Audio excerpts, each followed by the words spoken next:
Salut à tous, j'espère que vous allez bien. Aujourd'hui on se retrouve pour une nouvelle vidéo. Il va s'agir d'un point lecture et d'un point lecture assez rapide. Vous allez comprendre pourquoi, puisque je vais vous présenter le tome 3 de Harry Potter et le prisonnier d'Azkaban, écrit par J.K. Rowling, publié aux éditions Gallimard. Alors, pourquoi ça va être court? Parce que d'une, je vais pas vous faire un résumé alors que tout le monde connaît cette saga, que ça soit les livres ou les films. Et puis, je vais pas m'étendre non plus sur mon avis. Je voulais juste vous présenter mon avis assez court sur ce livre. Si vous n'êtes pas fidèle à la chaîne, vous ne savez peut-être pas que je n'ai jamais lu les livres Harry Potter et que en fait je suis une grande fan à la base des films. Et puis au fur et à mesure du temps qui passe, j'ai pas mal de gens qui m'ont dit mais attends, tu es une grande fan mais tu n'as pas lu les livres, il faut absolument que tu les lises parce qu'il y a plein de détails, il y a plein de scènes qui n'existent pas dans les films et c'est dommage de passer à côté de ça alors que tu es une grande fan. Et ces personnes-là, au fur et à mesure, elles m'ont convaincue et j'avais vraiment envie de me lancer dans la lecture des livres, sachant qu'à l'époque, quand ils sont sortis, j'étais très jeune et me lancer dans des grands formats qui me faisaient très peur. En plus, au fur et à mesure des tomes, c'est des gros pavés, donc ça me faisait vraiment peur et j'avais vraiment peur d'être face à une panne de lecture et j'avais pas envie de me lancer là-dedans. C'est pour ça que j'avais regardé les films avant de lire les livres. Et donc, depuis 4 ans, je me suis engagée à lire au moins un tome de Harry Potter chaque année.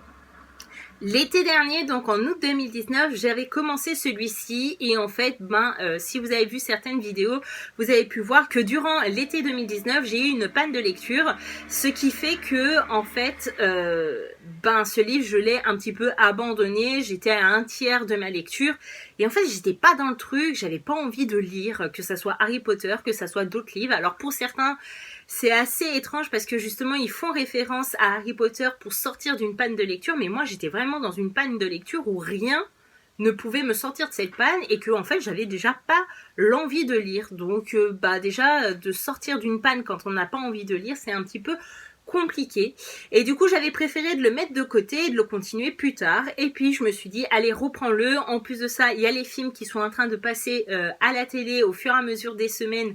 Voilà, donc ça m'a vraiment donné envie de reprendre cette lecture et je suis super contente de l'avoir fait. Blabla terminé, qu'est-ce que j'en ai pensé? Encore une fois, j'ai adoré. Et pourquoi? Parce que j'ai découvert des détails et des scènes qui n'existaient pas dans les films. Et je trouve de faire cette comparaison, c'est juste dingue. Au fur et à mesure de notre lecture, on a envie de voir ce que l'auteur va nous proposer de nouveau. Et c'est vrai que quand on lit les livres pour la première fois et qu'on connaît les films par cœur, et on se dit, waouh, il y a des choses qu'on n'a pas vu venir et qu'on pensait pas que ça allait se passer comme ça.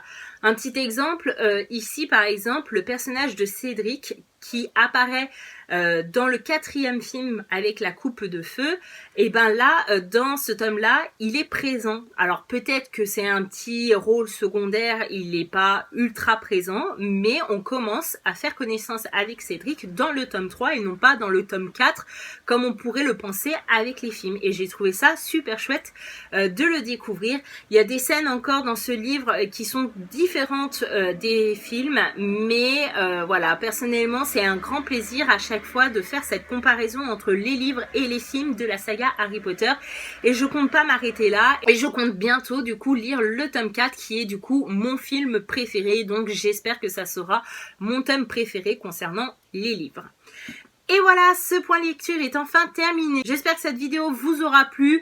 N'hésitez pas à me dire aussi en commentaire si vous êtes fan d'Harry Potter, si vous aussi vous n'avez jamais lu les livres mais que vous les lisez au fur et à mesure du temps qui passe comme moi, ou si vous avez lu les livres, vous avez vu les films, etc. Je serais ravie d'échanger en commentaire avec vous. Merci d'avoir regardé cette vidéo jusqu'ici. Je vous fais de gros bisous. À bientôt dans une prochaine vidéo. Bye bye!